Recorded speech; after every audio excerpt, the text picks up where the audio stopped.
Hello and welcome to Zoology Pathshala. I hope you are all doing well. In today's video, we are going to discuss 50 MCQs on the topic circulatory system. आज की इस video में मैं आपको 50 MCQs cover करवाऊंगी जो हमारे topic circulatory system के ऊपर बेस्ड होंगे। ये वीडियो आपकी UPLT grade, GIC lecturer, CSIR net या फिर नीट वगैरह की अगर आप प्रिपरेशन कर रहे हैं तो उसके लिए बेनिफिशियल रहेगी। तो ध्यान से इस वीडियो को देखिएगा और आपको ये वीडियो पसंद आए तो मेरे चैनल को सब्सक्राइब करना ना भूलिएगा। इस वीडियो पे लाइक करिएगा और कमेंट करके मुझे ज़रूर बताइएगा कि आपको नेक्स्ट टॉपिक कौन सा चाहिए। चलिए स्टार्ट कर लेते हैं। सबसे पहले हम सर्कुलेटरी सिस्टम में जो हमारा हार्ट होता है और जो हमारी कार्डिक साइकिल होती है उसके ऊपर बेस्ड MCQs देखेंगे। सबसे पहला हमारा MCQ है, the left ventricle wall is thicker than the right because. आपको मैंने पिछली वीडियो में पढ़ाया था कि जो हमारे वेंट्रिकल्स होते हैं उसमें जो हमारा लेफ़्ट वाला वेंट्रिकल होता है उसकी वॉल जो होती है बेटा वो थिक होती है बहुत ज़्यादा, और जो वेंट्रिकल है दूसरा जो वेंट्रिकल है उसके मुकाबले। अब ऐसा क्यों होता है ये उन्होंने पूछा है, ठीक है। इट पम्प्स ब्लड स्लोली, सबसे पहला ऑप्शन है हमारा, या फिर it pumps blood only to lungs, या फिर it must generate high systematic pressure, या फिर इट कॉन्ट्रैक्ट्स लेस ऑफन।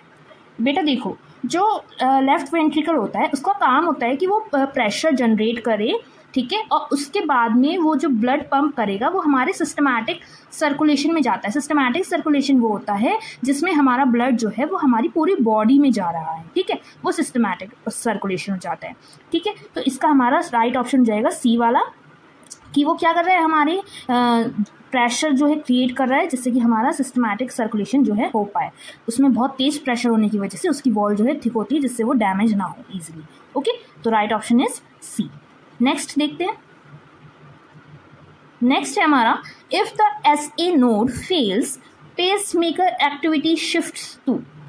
अब वो कह रहे हैं कि जो हमारा SA नोड होता है जो हमारा पेस मेकर का वर्क करता है, ठीक है, वो अगर फेल हो जाए, उसका काम करना अगर मतलब ख़राब हो जाए, वो कर ना पाए ठीक से काम, तो जो पेस मेकर की एक्टिविटी होगी, ठीक है, जो उसकी एक्टिविटी होगी SA नोड की, वो किस पे शिफ्ट हो जाएगी, AB नोड पे, पर्किंजन फाइबर्स पे, बंडल ऑफ हिस पे, या फिर कोरोनरी साइनस पे। तो बेटा देखो, जो AB नोड होता है ना वो हमारा बैकअप पेस मेकर होता है। या हमारी जब ऐसे नोड फेल हो जाती है तो ये हमारी हार्ट बीट्स बनाने में काम करता है, और ये 40 to 60 हार्ट बीट्स जो है ये 1 मिनट में बनाने का काम करता है। इसका रेट स्लो होगा ऐसे नोड से, लेकिन पेस मेकर वाली एक्टिविटी जब ऐसे नोड फेल हो जाएगी तो AB नोड पे जाएगी। तो इसका राइट ऑप्शन इज ए।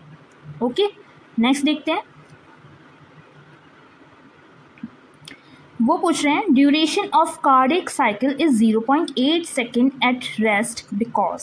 अब वो कह रहे हैं कि जब रेस्ट की कंडीशन होती है तो उसमें कार्डिक साइकिल की जो ड्यूरेशन होती है वो 0.8 सेकेंड की होती है। तो ऐसा क्यों?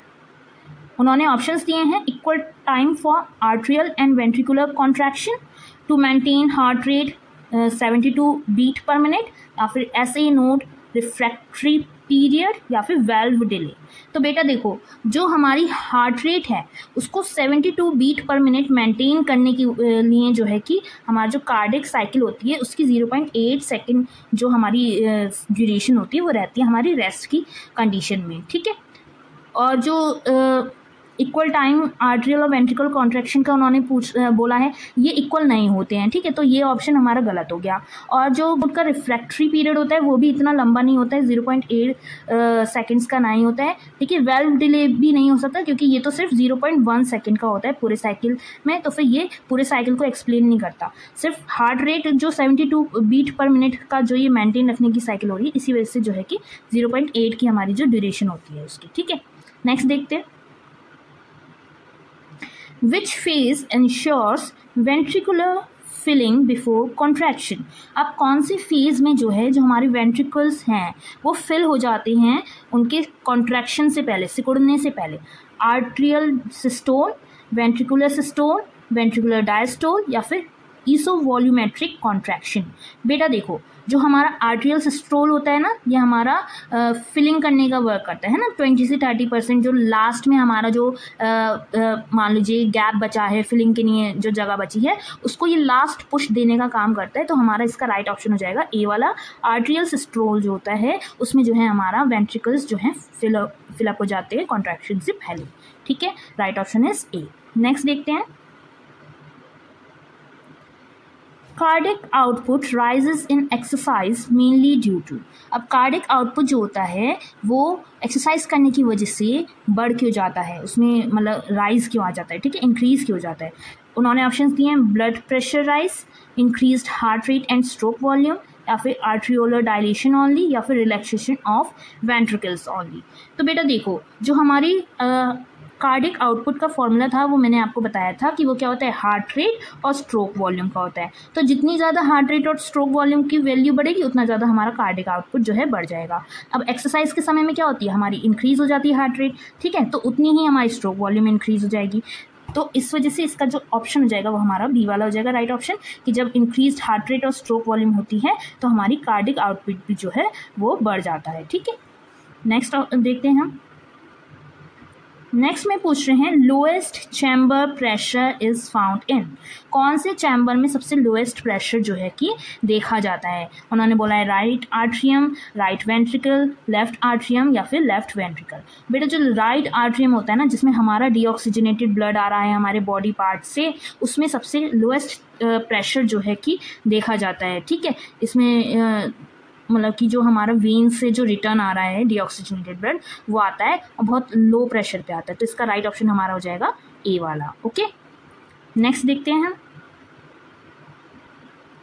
If heart rate HR increases but SV stroke volume decreases sharply, cardiac output will. अगर मान लो हार्ट रेट तो इंक्रीज हो रही है और जो हमारा स्ट्रोक वॉल्यूम है वो डिक्रीज होता जा रहा है, तो जो हमारा कार्डिक आउटपुट निकल के आएगा वो कैसा होगा, ऑलवेज इंक्रीज बढ़ता जाएगा, ऑलवेज डिक्रीज हमेशा डिक्रीज होता जाएगा, या फिर डिपेंड ऑन बैलेंस, बैलेंस पे डिपेंड करेगा, या फिर जो रिमेन मतलब कांस्टेंट होता है हमारा वैसे ही रह जाएगा। ठीक है, तो बेटा जो हमारा बैलेंस है ना उस पर डिपेंड करेगा कि हार्ट रेट कितनी चल रही है और स्ट्रोक वॉल्यूम कितनी चल रही है। आपने देखा होगा, जैसे मान लीजिए 2 4 जब भी 8 होता है, 4 2 जब भी 8 होता है ना, तो मान लो हार्ट रेट 2 है और स्ट्रोक वॉल्यूम 4 है, तब भी हमारा 8 आ रहा है कार्डिक आउटपुट। और अगर मान लो हार्ट रेट 4 है और स्ट्रोक वॉल्यूम 2 है, तब भी हमारा कार्डिक आउटपुट 8 आएगा। तो दोनों चीज़ों पे डिपेंड करता है कि कौन सा कितना बढ़ रहा है और कौन सा कितना डिक्रीज हो रहा है, तब जो है कि कार्डिक आउटपुट का हम पता लगा सकते हैं कि वो कितना बढ़ेगा या कम होगा। ठीक है, ऑलवेज इंक्रीज ऑलवेज डिक्रीज नहीं हो सकता और रिमेन कांस्टेंट भी नहीं रहेगा, डिफरेंट हमारा कार्डिक आउटपुट जो है रहेगा। तो इसका राइट ऑप्शन हो गया हमारा सी वाला। ओके, नेक्स्ट देखते हैं। Athletes bradycardia occurs due to. अब एथलीट्स बेराकार्डिया जो है ये किस वजह से होता है, लो ब्लड वॉल्यूम की वजह से, या फिर cardiac hypertrophy with increase stroke volume की वजह से, या फिर वीक कार्डिक कॉन्ट्रैक्टिलिटी की वजह से, या फिर रिड्यूस्ड वैगल टोन की वजह से।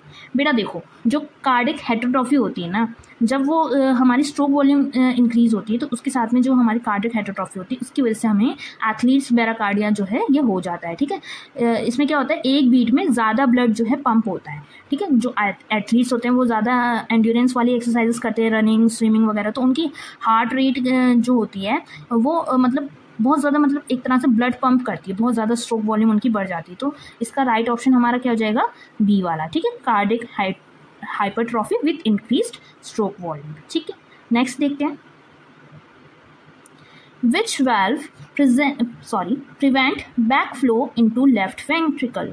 कौन सा वाल्व होता है जो हमारे लेफ्ट वेंट्रिकल में, जो लेफ्ट आर्टरी से हमारा लेफ्ट वेंट्रिकल में ब्लड आ रहा है उसको बैक फ्लो होने से, उसका बैक फ्लो होने से प्रिवेंट करता है। Tricuspid valve, pulmonary valve, mitral valve या फिर ऑर्टिक वाल्व। तो बेटा जो हमारा ऑर्टिक वाल्व होता है वो हमारा जो है लेफ्ट वेंट्रिकल से जो बैक फ्लो है उसको रोकने का काम करता है, उससे बैक फ्लो नहीं होने देता। तो इसका राइट ऑप्शन इज डी। ये मैंने आपको पिछली वीडियो में भी बताया है। ठीक है, नेक्स्ट देखते हैं 10th वाला हमारा। 10th है हमारा without atrial contraction ventricular filling is reduced by. अगर आर्ट्रियल कॉन्ट्रैक्शन ना हो तो वेंट्रिकुलर फिलिंग जो है वो कैसे रिड्यूस होगी, कितनी मात्रा में रिड्यूस होगी, 20 से 30%, 50%, या फिर उसमें कोई भी इफेक्ट नहीं आएगा, या फिर वो इंक्रीज हो जाएगी। अभी मैंने ऊपर आपको बताया था जब आर्ट्रियल सिस्टोल होता है तो बेटा जो हमारी 20 से 30% वेंट्रिकुलर फिलिंग जो हमारी है वो कंप्लीट होती है। तो वेंट्रिकुलर फिलिंग कैसे रिड्यूस होगी, 20 to 30% ही रिड्यूस हो गया अगर आर्टिकुलर सिस्टोल नहीं हुआ, आर्ट्रियल सिस्टोल नहीं हुआ। तो इसका right option is A. Okay, next देखते हैं। If left coronary artery is blocked which part suffers most. अगर मान लो लेफ्ट साइड में जो हमारी कोरोनरी आर्टरी है वो ब्लॉक हो जाए तो कौन सा पार्ट है वो सबसे ज़्यादा सफ़र करेगा, किसको सबसे ज़्यादा डैमेज होगा, राइट आर्ट्रियम को, लेफ्ट वेंट्रिकल को या फिर राइट वेंट्रिकल को या फिर हमारी जो पल्मोनरी आर्टरी है उसको। तो बेटा देखो जो हमारा लेफ्ट वेंट्रिकल होता है ना इसको हमारा सबसे ज़्यादा जो है कि इसका प्रभाव हमें देखने के लिए मिलेगा। ठीक है, क्यों मिलेगा लेफ्ट वेंट्रिकल में, क्योंकि जो लेफ्ट कोरोनरी आर्टरी होती है ना उसका जो ब्लड होता है उसका जो सप्लाई होती है वो हमारी जाकर के कहाँ जाती है, लेफ्ट वेंट्रिकल में जाती है। तो इसका राइट ऑप्शन इज बी वाला। ओके, नेक्स्ट देखते हैं। Which conduction component ensures a delay for ventricular filling? अब ऐसे कौन सा जो हमारा कंडक्शन प्रोसेस चल रहा है उसमें ऐसे कौन से कंपोनेंट होते हैं, कंडक्शन कंपोनेंट्स होते हैं जो ये इंश्योर करते हैं जो हमारी वेंट्रिकुलर फिलिंग हो रही है वो डिले हो या फिर उसमें कुछ ना कुछ मतलब एक गति में चले वो। ठीक है, हमारा जो एसी नोड है वह या फिर एवी नोड है वो या फिर बंडल ऑफ हिल्स या फिर परकिंसन फाइबर्स, कौन सा होता है। तो बेटा जो हमारा एवी नोड होता है ना वो इस चीज़ को मेंटेन करने का काम करता है, डिले करने का काम करता है। कितने दर पे करेगा, 0.1 सेकेंड जो है वो इसका डिले टाइम जो है होगा। ठीक है, तो इसका राइट ऑप्शन क्या हो जाएगा हमारा बी, एवी नोड। ठीक है, नेक्स्ट देखते हैं। वो पूछ रहे हैं heart sounds are produced mainly due to. अब ये जो हार्ट की आप साउंड सुनते हैं लब डब लब डब लब डब करके, जो हार्ट बीट की आपको नॉर्मली साउंड सुनाई देती है वो किस वजह से प्रोड्यूस होती है। ठीक है, contraction of ventricles, closure of valves, opening of valves या फिर फ्लो ऑफ ब्लड। तो बेटा जो हमारे हार्ट में वेल्व्स प्रेजेंट होते हैं ना जब वो ओपन और क्लोज होते हैं तो उसकी वजह से जो है कि हमें ये आवाज़ जो है सुनने के लिए मिलती है। तो क्लोजर ऑफ वेल्व्स के टाइम पे ये जो है आवाज़ मेनली जो है प्रोड्यूस हो रही है। तो इसका राइट ऑप्शन क्या हो गया हमारा बी। ठीक है, क्या हो गया बी। नेक्स्ट देखते हैं। वो कह रहे हैं इफ एसवी मतलब कि stroke volume is 80 millilitre and heart rate is 75 पर मिनट, कार्डिक आउटपुट इज। अब बताओ कि उन्होंने स्ट्रोक वॉल्यूम दे दी और हमारा जो है हार्ट रेट दे दिया, वो दे दिया। अब उन्होंने पूछा कि कार्डिक आउटपुट क्या होगा। तो बेटा देखो मैंने आपको कार्डिक आउटपुट का एक फॉर्मूला बताया था HR/SV। ठीक है, तो 75 × 80 कर लेंगे हम, कितना आ जाएगा हमारा 6,000 के करीब कुछ आएगा। ठीक है, अप्रॉक्सीमेटली। तो हमारा ये 6 लीटर पर मिनट जो है ये हमारा इसका कार्डिक आउटपुट आ जाएगा। तो बी वाला ऑप्शन इज राइट ऑप्शन। ठीक है, नेक्स्ट देखते हैं। उन्होंने बोला है aortic valve failure leads to, मतलब जो ऑर्टिक वेल्व है हमारा जो हमारे लेफ्ट वेंट्रिकल से हमारा ऑर्टा तक जो ओपन हो रहा है, ठीक है, उसका फेलियर अगर हो जाए, उसकी वर्किंग अगर फेल हो जाए तो उससे क्या होगा। Back flow into the left ventricle, back flow into the left atrium या फिर back flow into the right atrium या फिर back flow into the right ventricle. बेटा देखो अभी मैंने बताया कि ये ऑर्टिक वेल्व जो है किसके बीच में होता है, हमारा जो लेफ्ट वेंट्रिकल है LV है हमारा, ठीक है, और हमारी जो ऑर्टा है उसके बीच में होता है। ठीक है, तो जब ऑर्टा में ब्लड जा रहा है ना, तो अगर इसका बैक फ्लो होगा तो किसके में होगा, सीधे हमारे लेफ्ट वेंट्रिकल में आ जाएगा, है ना। तो इसका राइट ऑप्शन हो जाएगा हमारा ए वाला। जब ये वेल्व फेल हो गया तो हमारा बैक फ्लो जो है लेफ्ट वेंट्रिकल में दोबारा हो जाएगा ब्लड का। ए इज द राइट ऑप्शन। ठीक है, नेक्स्ट देखते हैं हम। अब ये जो क्वेश्चंस होंगे हमारे कुछ हमारे ब्लड वेसल्स और सर्कुलेशन के ऊपर बेस्ड होंगे। सबसे पहला है हमारा arterioles are called resistance vessels because. अब जो आर्ट्रियोल्स होते हैं, जो हमारी आर्टरीज की स्मॉल ब्रांचेस होती हैं जिन्हें हम आर्ट्रियोल्स बोलते हैं, वो हमारे रेसिस्टेंस वेसल्स कहलाते हैं। क्यों, उन्होंने रीज़न पूछा इसका। ठीक है, they have thin walls, they regulate BP via constriction dilation या फिर they conduct sorry they connect arteries to veins या फिर दे कैरी ऑक्सीजनेटेड ब्लड। बेटा देखो, जो आर्ट्रियोल्स होते हैं ना, वो हमारे ल्यूमेन साइज जो होते हैं उसको चेंज करके रेसिस्टेंस क्रिएट करते हैं और बीपी को कंट्रोल करने का काम करते हैं। तो इसका राइट ऑप्शन हमारा हो जाएगा बी वाला, they regulate BP via constriction and dilation. Okay, next देखते हैं, which vessel carry deoxygenated blood in systemic circulation. जो सिस्टमिक सर्कुलेशन होता है उसमें कौन से वेसल्स जो हैं वो डीऑक्सीजनेटेड ब्लड को कैरी करते हैं? Pulmonary vein, pulmonary artery, inferior vena cava या फिर ऑर्टा। बेटा देखो, जो हमारा इंफीरियर वेना केवा होता है ना, वो हमारा ये वर्क करता है डीऑक्सीजनेटेड ब्लड को कैरी करने का, ठीक है, और ये हमारे जो है कि राइट आर्ट्रियम में जो है कि इनको ले जाने का वर्क करते हैं, इंफीरियर वेना केवा, ठीक है। तो इसका राइट ऑप्शन हमारा हो गया सी वाला, ठीक है। नेक्स्ट देखते हैं, capillaries are ideal for exchange because. Capillaries जो होती हैं वो जो हमारा चेंज हो रहा है हमारे बॉडी टिश्यूज़ का, जो हमारा चेंज हो रहा है, उनके मेटाबॉलिक वेस्ट वगैरह बोल दो, जो भी चीज़ें चेंज हो रही हैं हमारी बॉडी टिश्यूज़ की और ब्लड में, ठीक है, तो वो उसके लिए एक आइडियल प्लेस कह लो या वेन्स जो भी कह लो, ट्यूब कह लो, वो क्यों है कैपिलरीज, उसके लिए आइडियल वे क्यों है, ठीक है। उन्होंने ऑप्शंस दिए हैं, high pressure, large surface area and thin wall, muscular walls या फिर प्रेजेंस ऑफ वेल्व्स। बेटा देखो, ना तो इनमें हाई प्रेशर होता है, लो प्रेशर होता है, मस्कुलर वॉल्स भी नहीं होती और ना ही वेल्व्स प्रेजेंट होते हैं। इनका जो है लार्ज सरफेस एरिया होता है और वॉल्स जो है बहुत थिन होती हैं, एक सेल के जितनी थिक होती हैं ना सिर्फ। तो इस वजह से इनको जो है आइडियल माना गया है, क्योंकि डिफ्यूजन का प्रोसेस जो है ईजिली जो है ये कर पाती हैं। तो B is the right option, ठीक है। नेक्स्ट देखते हैं, नेक्स्ट है which vessel acts as a blood reservoir.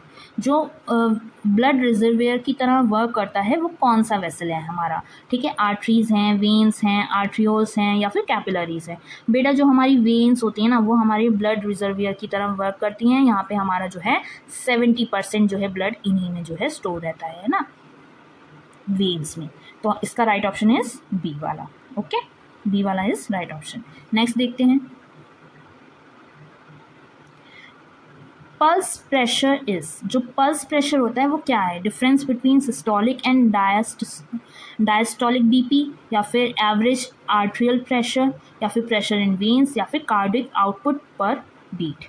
बेटा देखो, जो हमारा डिफरेंस होता है ना हमारे सिस्टोलिक और डायस्टोलिक बीपी में, वो हमारा पल्स प्रेशर होता है। ये इसका फॉर्मूला है एक तरह से पल्स प्रेशर का। अगर हमें सिस्टोलिक बीपी दे रखा हो और डायसिस्टोलिक बीपी दे रखा हो तो हम पल्स प्रेशर निकाल सकते हैं। तो इसका right option is A, okay. Systolic वाले में से हमें क्या करना है, डायसिस्टोलिक को माइनस कर देना है, डिफरेंस निकाल लेना है इन दोनों का, तो हमारा पल्स प्रेशर निकल करके आ जाएगा, ओके। नेक्स्ट देखते हैं अब हम, नेक्स्ट में वो पूछ रहे हैं, why is velocity of blood flow lowest in capillaries. जो ब्लड फ्लो की वेलोसिटी होती है, मतलब कि हमारी मान लीजिए स्पीड जो होती है, प्रेशर जो होता है एक तरह से, वो कैपिलरीज में सबसे लोएस्ट क्यों होता है? आर्टरीज हो गई, वेन्स हो गई, कैपिलरीज हो गई, तो सबसे लोएस्ट हमारा कैपिलरीज में क्यों होता है? अब बताओ, उनमें नैरो ल्यूमेन है ऐसा होता है, इस वजह से रीज़न है, या फिर लार्जेस्ट क्रॉस सेक्शनल एरिया है इस वजह से होता है, या फिर हाई रेसिस्टेंस है इस वजह से होता है, या फिर लैक ऑफ इलास्टिसिटी होती है इस वजह से होता है। बेटा उनका क्योंकि लार्जेस्ट क्रॉस सेक्शनल एरिया होता है, इस वजह से वहाँ पे जो वेलोसिटी होती है हमारी ब्लड की वो लो हो जाती है, ठीक है। प्रिंसिपल ऑफ कंटिन्यूटी अगर आपने पढ़ा होगा तो आपको ये समझ में आएगा कि जितना ज़्यादा सरफेस एरिया उतनी ही कम जो है कि वेलोसिटी हो जाएगी। तो इसका right option is B, okay. Next देखते हैं, which blood vessels have valves. अब कौन से ऐसे ब्लड वेसल्स हैं जिनमें वेल्व्स प्रेजेंट होते हैं? आर्टरीज, आर्ट्रियोल्स, वेन्स या फिर कैपिलरीज। कैपिलरीज का मैंने आपको ऊपर ही बताया, इसमें वेल्व्स प्रेजेंट नहीं होते। आर्टरीज में भी हमारे वेल्व्स प्रेजेंट नहीं होते, और आर्ट्रियोल्स जो होती हैं वो हमारी आर्टरीज की ही स्मॉल ब्रांचेस होती हैं। हमारे जो वेन्स होते हैं बेटा, उनमें वेल्व्स प्रेजेंट होते हैं। क्यों? क्योंकि ऑफन जो इनमें हमारा ब्लड फ्लो होता है वो अगेंस्ट द ग्रेविटी होता है ना, तो इस वजह से इसका बैक फ्लो ना हो ब्लड का हमारा, इस वजह से इनमें वेल्व्स प्रेजेंट होते हैं। तो राइट ऑप्शन इज सी वाला, ओके। नेक्स्ट देखते हैं, हाइपरटेंशन प्राइमरली डैमेजेस, जो हाइपरटेंशन है उससे सबसे ज़्यादा डैमेज क्या होती है, हमारी लार्ज वेन्स जो हैं वो, कैपिलरीज या फिर स्मॉल आर्टरीज और आर्ट्रियोल्स जो हैं वो, या फिर हमारे जो लिम्फेटिक वेसल्स होते हैं वो। बेटा देखो, जो हमारी स्मॉल आर्टरीज और आर्ट्रियोल्स होते हैं ना, वो हाई ब्लड प्रेशर जिसे हम हाइपरटेंशन बोल रहे हैं, ठीक है, उससे सबसे ज़्यादा जो है डैमेज हो जाते हैं, क्योंकि इनकी जो वॉल वगैरह है वो थोड़ी पतली होती है और इनमें जो है कि प्रेशर जो क्रिएट होता है, तो उससे इसमें ब्लड फ्लो का प्रेशर जब तेज़ हो जाए तो डैमेज हो जाते हैं। तो सी वाला इज राइट ऑप्शन, ठीक है। नेक्स्ट देखते हैं, which mechanism helps Venus return during exercise. अब जो वेनस रिटर्न है एक्सरसाइज में किस वजह से बढ़ता है, ठीक है, वो उन्होंने ऑप्शंस दिए हैं, cardiac suction, skeletal muscle pump, या फिर थोरेसिस पंप, या फिर ऑल ऑफ द अबव। बेटा इसमें ये तीनों चीज़ें जो हैं अफेक्ट करती हैं, इनका असर होता है वेनस रिटर्न को, मतलब कि वेनस रिटर्न को लाने में हमारे एक्सरसाइज के दौरान। जो कार्डिक सक्शन होता है इसका पार्शियल इफेक्ट होता है, थोड़ा बहुत इफेक्ट होता है, ठीक है। स्केलेटल मसल्स की अगर पंप की बात करूँ मैं तो इसका मेजर इफेक्ट होता है, क्योंकि ये कॉन्ट्रैक्शन जो होता है उसका काम करेगा, ठीक है, पंप करने में, पुश करने में ब्लड को।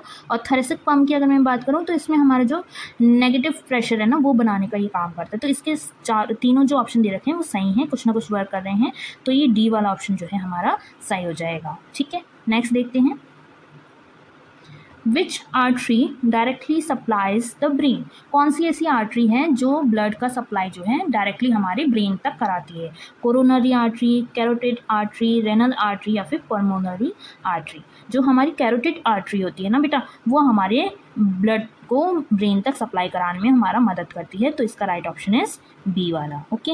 ये चीज़ आप याद रखिएगा। कोरोनरी आर्टरी तो हमारे हार्ट को सप्लाई करा रही है, और रेनल आर्टरी जो होती है वो हमारी किडनी को सप्लाई कराती है, ठीक है। और जो पल्मोनरी आर्टरी होती है वो हमारे लंग्स को सप्लाई कराती है। तो जो बी वाली है कैरोटिड आर्टरी, ये हमारे ब्रेन को कराती है, ये चीज़ याद रखिएगा, ठीक है। नेक्स्ट देखते हैं, वो पूछ रहे हैं, in systemic circulation oxygen poor blood is found in. अब जो सिस्टमिक सर्कुलेशन होता है उसमें जो ऑक्सीजन पुअर ब्लड है, मतलब कि एक तरह से मान लीजिए डीऑक्सीजनेटेड ब्लड कह रहे हैं, वो जो है वो किस में पाया जाएगा, ऑर्टा में, पल्मोनरी वेन्स में, पल्मोनरी आर्टरीज में, या फिर कोरोनरी आर्टरीज में। बेटा जो पल्मोनरी आर्टरीज होती हैं उनमें हमारा ये ऑक्सीजन पुअर ब्लड जो है वो पाया जाएगा। ये हार्ट से लंग्स तक हमारा डीऑक्सीजनेटेड ब्लड जो है उसको ले जाने का काम करती हैं पल्मोनरी आर्टरीज, तो इस वजह से इसमें क्या है, हमारा डीऑक्सीजनेटेड ब्लड होता है, तो राइट ऑप्शन इज सी, ठीक है। नेक्स्ट देखते हैं, which factor has the greatest effect on vascular resistance. कौन सा ऐसा फैक्टर है जिसका सबसे ज़्यादा इफेक्ट पड़ेगा हमारे जो वेस्कुलर रेसिस्टेंस है उस पर, ठीक है। Vessel length, vessel radius, blood viscosity, या फिर कार्डिक आउटपुट। बेटा जो वेसल का रेडियस होगा ना उसका सबसे ज़्यादा हमारा इफेक्ट पड़ेगा। क्यों? वेसल का जो रेडियस होता है ना उसके 4th पावर रिलेशन में जो है कि हमारा रेसिस्टेंस रहता है, ठीक है। तो उसकी वजह से जो है कि हमारा ये डिपेंड करता है कि वेसल का रेडियस कितना है, तभी हम जो है कि उसका इफेक्ट कैसा रह रहा है वेस्कुलर रेसिस्टेंस का वो पता लगा सकते हैं। तो राइट ऑप्शन इज B1, ठीक है। नेक्स्ट देखते हैं,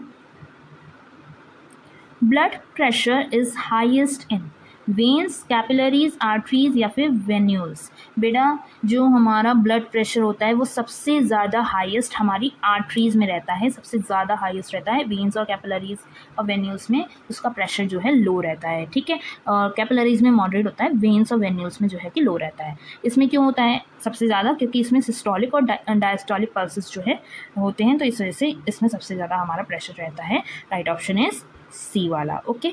नेक्स्ट देखते हैं,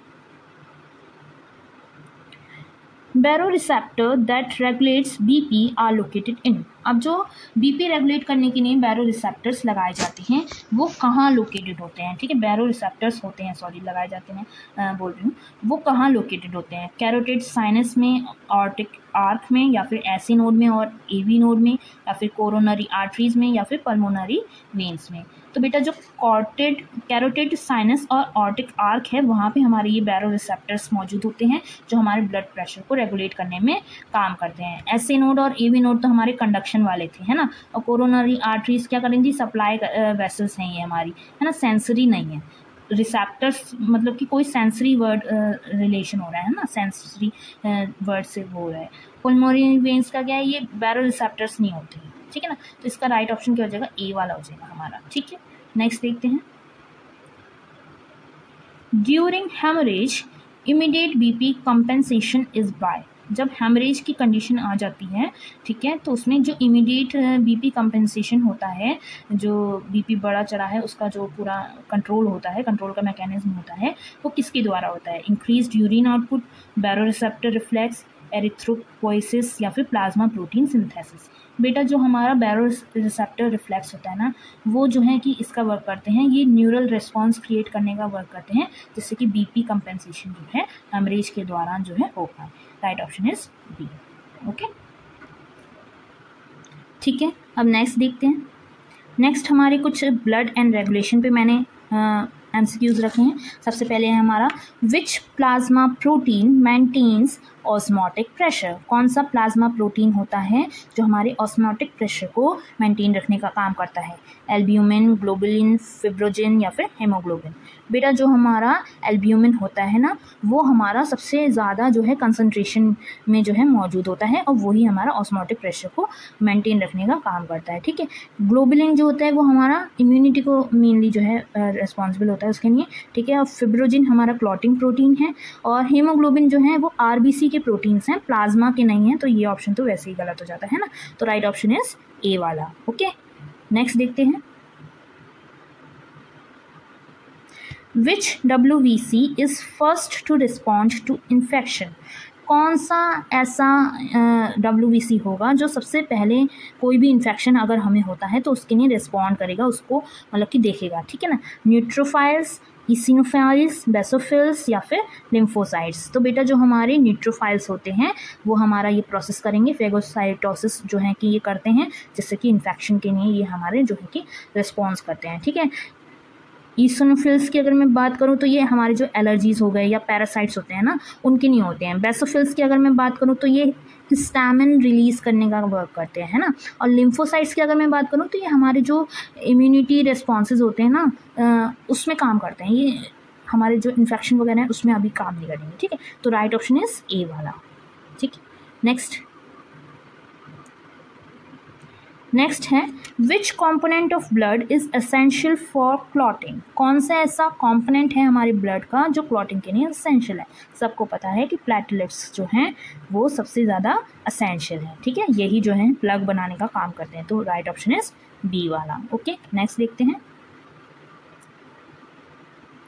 वो पूछ रहे हैं, blood group O is a universal donor because. अब जो ओ ब्लड ग्रुप है वो एक यूनिवर्सल डोनर है, ऐसा क्यों। No antigens on RBCs, no antigen in antibodies in plasma, both antigens present या फिर नन ऑफ दीज। बेटा देखो जो हमारे ओ ब्लड ग्रुप वाले जो मतलब एक तरह से ब्लड ग्रुप है ना, उसके कोई भी एंटीजन्स नहीं प्रेजेंट होते हमारे आरबीसीज पे, इसी वजह से जो है कि वो यूनिवर्सल डोनर होते हैं कि वो ए वाले को भी दे देंगे, बी वाले को भी दे देंगे, एंटीजन ही नहीं है क्योंकि उनके पास किसी वाला, ठीक है ना। तो ए इसका राइट ऑप्शन हो गया, ठीक है। नेक्स्ट देखते हैं, which hormone stimulates RBC production. कौन सा हार्मोन जो है वो हमारे आरबीसी प्रोडक्शन को स्टिमुलेट करता है, इंसुलिन, एरिथ्रोपोइटिन या फिर कॉर्टिसोल या फिर एडीएच। तो बेटा जो हमारा एरिथ्रोपोइटिन होता है यही जो है हमारा आरबीसी प्रोडक्शन में हमारा वर्क करता है, ये हमारे किडनी से जो है कि रिलीज होता है ना। तो राइट ऑप्शन इज बी, ठीक है। नेक्स्ट देखते हैं, which organ destroys old RBCs. कौन सा ऑर्गन जो है हमारे जो ओल्ड आरबीसीज हैं उनको डिस्ट्रॉय करता है, ये आप लोगों को पता ही होगा, स्प्लीन जो है ये हमारा ओल्ड आरबीसीज जो होते हैं उनको डिस्ट्रॉय करने का वर्क करता है। C is the correct option, okay. Next देखते हैं, which electrolyte is most important in cardiac excitability. जो कार्डियक एक्साइटेबिलिटी होती है उसमें कौन सा सबसे ज़्यादा जो रोल प्ले करता है, मोस्ट इंपॉर्टेंट होता है, कौन सा इलेक्ट्रोलाइट होता है, सोडियम, पोटेशियम, कैल्शियम या फिर क्लोराइड। बेटा इसमें जो हमारा कैल्शियम होता है ना वो इसके लिए सबसे ज़्यादा मोस्ट इंपॉर्टेंट होता है, ये कॉन्ट्रैक्शन जो होते हैं उसके लिए एसेंशियल होता है, ठीक है। तो राइट ऑप्शन क्या हो जाएगा हमारा सी वाला, ठीक है। नेक्स्ट देखते हैं, which vitamin deficiency causes prolonged clotting time, कौन से विटामिन की डेफिशिएंसी हो जाने से जो क्लॉटिंग टाइम है हमारा, ठीक है, वो बढ़ जाता है, प्रोलॉन्ग्ड हो जाता है। विटामिन ए, विटामिन के, विटामिन डी, विटामिन B12। बेटा जो हमारा विटामिन के होता है ना, वो हमारे क्लॉटिंग फैक्टर की तरह वर्क करता है, ठीक है, और अगर इसका डेफिशिएंसी हो जाए तो क्लॉटिंग टाइम जो होगा वो बढ़ता चला जाएगा, वो जल्दी से हमारा जो है खून जो है जमेगा नहीं और जो चोट है वो भरेगी नहीं, ठीक है। बी वाला इज द राइट ऑप्शन, ठीक है। नेक्स्ट देखते हैं, which gas has the highest affinity for haemoglobin, कौन सी गैस के पास में हाईएस्ट एफिनिटी है हमारे हीमोग्लोबिन के लिए, ठीक है। Oxygen, carbon dioxide, carbon monoxide या फिर नाइट्रोजन। बेटा जो हमारी कार्बन मोनोऑक्साइड होती है ना, उसके पास सबसे ज़्यादा एफिनिटी है हमारे हीमोग्लोबिन के लिए, इसमें 200 गुना जो है ये मतलब एफिनिटी इसकी रहती है, ठीक है। राइट ऑप्शन इज सी वाला, ठीक है। नेक्स्ट देखते हैं, in anaemia oxygen transport is reduced due to, anaemia का जब केस आ जाता है, जो हमारा ब्लड की कमी हो जाती है, ठीक है, उसमें तब ऑक्सीजन ट्रांसपोर्ट जो है वो क्यों रिड्यूस हो जाता है? लो प्लाज्मा प्रोटीन्स, लो RBC काउंट हीमोग्लोबिन, या फिर इंक्रीज WBC काउंट, या फिर इंक्रीज PP। अभी मैंने बता दिया कि एनीमिया क्या है, लो RBC काउंट है, ब्लड की कमी हो जाना, ठीक है। तो राइट ऑप्शन इज बी वाला, ठीक है। नेक्स्ट देखते हैं, अब ये कुछ मैंने इंटीग्रेटेड फिजियोलॉजी और क्लिनिकल बेस्ड MCQs रखे हैं। इसमें सबसे पहले हमारा रहेगा, during exercise blood flow increases most in, जब एक्सरसाइज करते हैं तो सबसे ज़्यादा ब्लड फ्लो जो है वो कहाँ होता है, कौन से ऑर्गन में हो रहा है, कहाँ हो रहा है, हमारे कौन से बॉडी पार्ट में हो रहा है, किडनी, ब्रेन, स्केलेटल मसल्स या फिर लिवर। तो बेटा ये हमारे जो स्केलेटल मसल्स होते हैं सबसे ज़्यादा वहीं पे हमारी जो है कि एक्सरसाइज के समय पे कह लो जो हमारे ब्लड फ्लो है उसकी डिमांड रहती है, तो ब्लड फ्लो वहीं पे इंक्रीज वे में होता है, तो C is the right option, ठीक है। Next, which circulation bypass is present in foetal life, कौन सा फीटल सर्कुलेशन बाईपास जो है कौन सा होता है, ठीक है। डक्टस वेनोसिस या फिर फोरामेन ओव्यूल या फिर फोरामेन ओवेल या फिर डक्टस आर्ट्रियोसिस या फिर ऑल ऑफ द अबव। बेटा इसमें सारे जो हैं ये वर्क कर रहे होते हैं। डक्टस वेनोसिस की अगर मैं बात करूँ तो ये एक लिवर बाईपास है, ठीक है। फोरामेन ओवेल की बात करूँ तो ये राइट से लेफ्ट आर्ट्रियम तक जाने का काम करते हैं, ठीक है। और डक्टस और आर्ट्रियोसिस की अगर मैं बात करूँ तो बेटा इसमें जो हमारी पुल्मोनरी आर्टरी होती है उससे हमारा ऑर्टा तक ही जा रहा होता है, ठीक है। तो ये तीनों ही जो हैं कि फीटल बाईपास में जो है फीटल सर्कुलेशन में जो है वर्क करेंगे, ठीक है। राइट ऑप्शन इज डी वाला। नेक्स्ट देखते हैं, shock is primarily due to, shock की जो कंडीशन होती है वो किस वजह से होती है, ठीक है। Increased cardiac output, इनएडिक्वेट tissue perfusion, increase systemic BP या फिर एक्सेस क्लॉटिंग। तो बेटा जो हमारा इनएडिक्वेट टिश्यू परफ्यूजन होता है उसकी वजह से जो है कि शॉक की एक कंडीशन जो है क्रिएट हो जाती है। अगर इंक्रीज सिस्टमिक BP होगा तो हमारी BP जो है गिरता चला जाएगा, ठीक है। और इंक्रीज कार्डिक आउटपुट होगा तो फिर हमारा उल्टा हो जाएगा, शॉक की कंडीशन नहीं आएगी, ठीक है। एक्सेस क्लॉटिंग की अगर बात करूँ तो इसमें जो हमारा स्पेसिफिक टाइप में होता है ये, ठीक है ना। तो बी वाला जो है इसका राइट ऑप्शन हो जाएगा, इनएडिक्वेट टिश्यू परफ्यूजन, ठीक है। नेक्स्ट देखते हैं, why does fainting restore cerebral perfusion, जो बेहोश हो जाते हैं तो उससे जो है कि सेरेब्रल परफ्यूजन जो है वो कैसे रिस्टोर हो जाता है। फर्स्ट उन्होंने ऑप्शन दिया है, reduces heart rate, reduces venous return, brings brain to level of heart या फिर लोअर्स मेटाबॉलिक डिमांड। तो बेटा इसका राइट ऑप्शन हो जाएगा हमारा कि जब हम फेंट हो जाते हैं ना तो जो हमारा ब्रेन होता है वो हमारे हार्ट के लेवल पे आ जाता है, मतलब कि ग्रेविटेशनल लेवल की बात कर रहे हैं एक तरह से। तो इसमें ग्रेविटेशनल हेल्प जो है हमें मिल जाती है हमारे ब्रेन को सेरेब्रल परफ्यूजन जो है रिस्टोर करने के लिए। तो C option is the correct option. Next देखते हैं, which factor increases venous return to the heart, अब कौन से फैक्टर से जो हमारा वेनस रिटर्न है वो हार्ट में जल्दी आएगा, ठीक है। स्टैंडिंग स्टिल, इंस्पिरेशन, एक्सपिरेशन या फिर ब्लड लॉस। बेटा जो हमारा इंस्पिरेशन का प्रोसेस हो गया, मतलब कि जब हम सांस अंदर ले रहे हैं वो प्रोसेस जब होता है तो उसमें हमारा जो है कि नेगेटिव प्रेशर क्रिएट होता है, जिससे कि जो वेनस रिटर्न है वो इंक्रीज हो जाता है हमारे हार्ट की तरफ। ठीक है, तो इसका राइट ऑप्शन इज बी। ठीक है, क्या हो जाएगा? बी। नेक्स्ट देखते हैं, which change occurs during vigorous exercise. जब हम बहुत ज़्यादा मात्रा में एक्सरसाइज करते हैं तो क्या चेंज जो है ऑकर होता है इनमें से? हार्ट रेट डिक्रीज हो जाती है, कार्डियक आउटपुट डिक्रीज हो जाता है, या हार्ट रेट इंक्रीज हो जाती है, कार्डियक आउटपुट इंक्रीज हो जाता है, या फिर हार्ट रेट इंक्रीज हो जाती है और कार्डियक आउटपुट डिक्रीज हो जाता है, या फिर हार्ट रेट डिक्रीज हो जाती है और कार्डियक आउटपुट इंक्रीज हो जाता है। तो बेटा जो हमारी कार्डियक आउटपुट और हार्ट रेट दोनों ही जो है कि वाइब्रस एक्सरसाइज के टाइम पे जो है इंक्रीज होती हैं, ये चीज़ ध्यान रखिएगा, है ना। तो इसका राइट ऑप्शन इज बी। ठीक है, जितनी ज़्यादा हार्ट रेट उतनी ज़्यादा cardiac output. Next, which ECG wave represent ventricular polarisation. कौन सा ऐसा ईसीजी वेव होता है जिससे हमारा वेंट्रिकुलर रिपोलराइजेशन जो है देखा जाता है? ठीक है, P wave, QRS complex, T wave या फिर पीआर इंटरवल।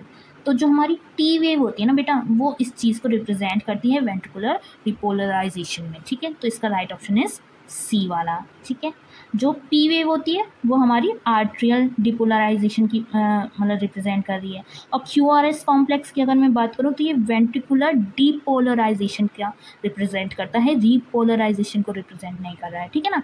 और पीआर इंटरवल की अगर मैं बात करूँ तो ये कंडक्शन डिले जो हो रहा है, पल्स रेट, कितना इंटरवल पे पल्स रेट हो रही है, ठीक है, वो चीज़ है।